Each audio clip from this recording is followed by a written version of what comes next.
हमने देखा कि जो हम लोग रेफ्रिजरेंट प्रयोग कर रहे हैं उसमें एक क्लोरीन नामक पदार्थ है। क्लोरीन नामक पदार्थ से क्या होता है, वो क्रिया करके ओजोन परत जो है, जो हमारी परावैंगनी किरणों को आने से रोकती है, वायुमंडल की जो ओजोन लेयर है उसके साथ जाती है। क्लोरीन क्रिया करके ऑक्सीजन बनाती है। ऑक्सीजन बना के क्या करेगी, वो ओजोन लेयर में, ओजोन परत में जो है छेद कर देती है। तो इसी की गंभीरता को देखते हुए वैश्विक मंच में एक फैसला किया गया और एक प्रोटोकॉल का निर्माण किया गया, जिसे एक जो है कॉन्ट्रैक्ट बनाया गया, एक अनुबंध बनाया गया। अनुबंध क्या है? मॉन्ट्रियल प्रोटोकॉल है।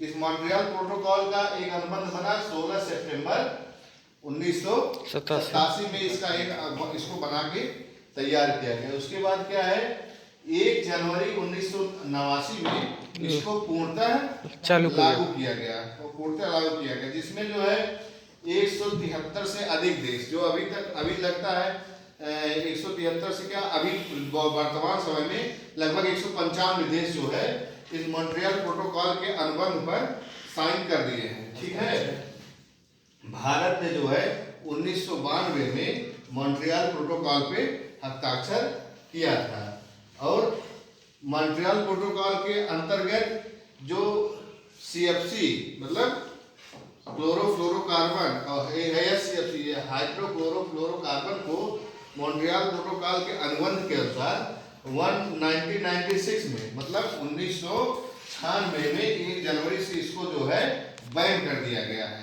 ठीक है, तो इसके लिए 2 नियम बनाए गए थे। एक नियम है ओजोन नियम 1996। ओजोन नियम 1996 में क्या है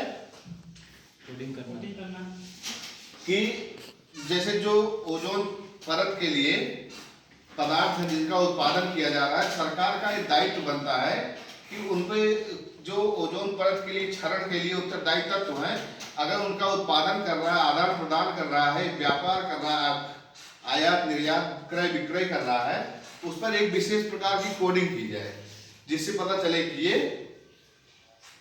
ओजोन परत के क्षरण के लिए उत्तरदायी है। और फिर उसमें सेक्शन 6 में कितने देश हैं, किसने साइन किया, उसके बारे में उल्लेख किया गया है। फिर है सेक्शन 8 एवं 9 में, तो इसमें जो उसमें 1 जनवरी 96 में CFC तथा SCFC को बैन कर दिया गया था, उसी को जो है विशेष कार्यों के लिए, जहां CFC का बहुत जरूरत है, बहुत आवश्यकता है, उसको विशेष कार्यों के लिए तथा विशेष शर्तों के आधार पर उसका प्रयोग कम मात्रा में हम कर सकते हैं। फिर ओजोन हो गया। फिर उसके बाद ओजोन नियम 2000 है, जो 17 जुलाई को लागू हुआ। 17 जुलाई को इसमें सेक्शन 10 के भाग 1 में लिखा गया है कि हम ओजोन परत के क्षरण के लिए उत्तरदायी तत्वों के आदान प्रदान, क्रय विक्रय, आयात निर्यात या उत्पादन यदि हम करते हैं तो एक विशेष प्रकार की हमको एक फाइल बनानी होगी, जिसमें उसके सारे डाटा को हम लिख के रखते हैं। ठीक है, फिर सेक्शन 9 में कहा गया है कि हम उस ओजोन परत के लिए जो उत्तरदायी तत्व है उसका उत्पादन करेंगे, आयात निर्यात करेंगे, उसके लिए एक रजिस्ट्रेशन होना जरूरी है। उसके बाद रजिस्ट्रेशन के बाद जो है उसको खरीदने और बेचने के लाइसेंस का होना अनिवार्य है। इसी में कहा गया है कि जो मॉन्ट्रियल प्रोटोकॉल में 195 प्लस देश हैं जो मॉन्ट्रियल प्रोटोकॉल पर साइन किए हैं, उनके अलावा आप किसी के साथ जो है व्यापार नहीं कर सकते हैं। और फिर उसके बाद CFC और SCFC के फेज आउटिंग चरण जो भारत का है, भारत का कुछ इस प्रकार है। भारत में क्या करेंगे कि 2015 को हम बेस वर्ष मानेंगे। इसमें जो जितना कंजप्शन हो रहा है CFC का, SCFC का, उसका 90% हम उपयोग करेंगे। फिर क्या है, फिर 2020 तक हम इसका परसेंटेज जो है 65% कर देंगे। फिर 2025 तक 35%, 35% हम उसका करेंगे।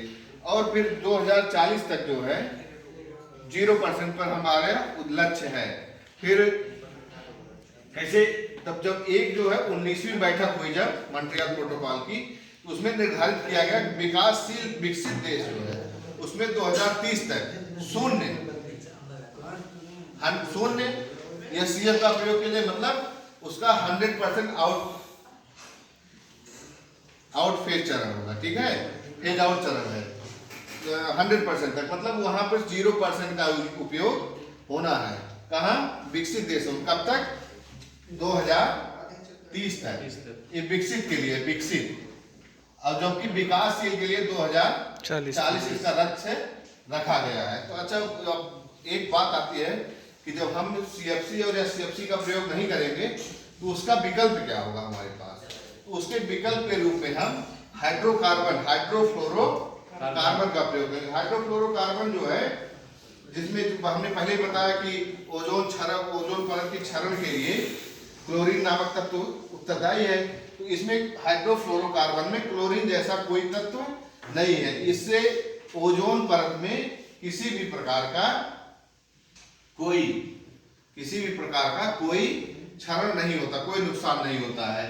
लेकिन इसमें समस्या यह है कि ये CFC की साथ जो प्राकृतिक तेल हम लोग यूज कर रहे हैं, जो खनिज तेल यूज कर रहे हैं, उसके साथ ये क्रिया नहीं करता है, इसके साथ ये अघुलनशील होता है, मतलब वो मिक्स नहीं हो पाता है। तो इसके लिए एक विशेष प्रकार का तेल का उपयोग किया जाता है। इसका नाम क्या है? सिंथेटिक पोलियन ऑयल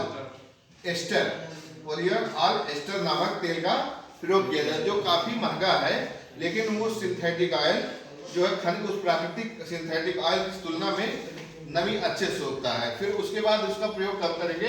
हाइड्रोकार्बन नामक रेफ्रिजरेंट का। हाइड्रोकार्बन नामक रेफ्रिजरेंट क्या है?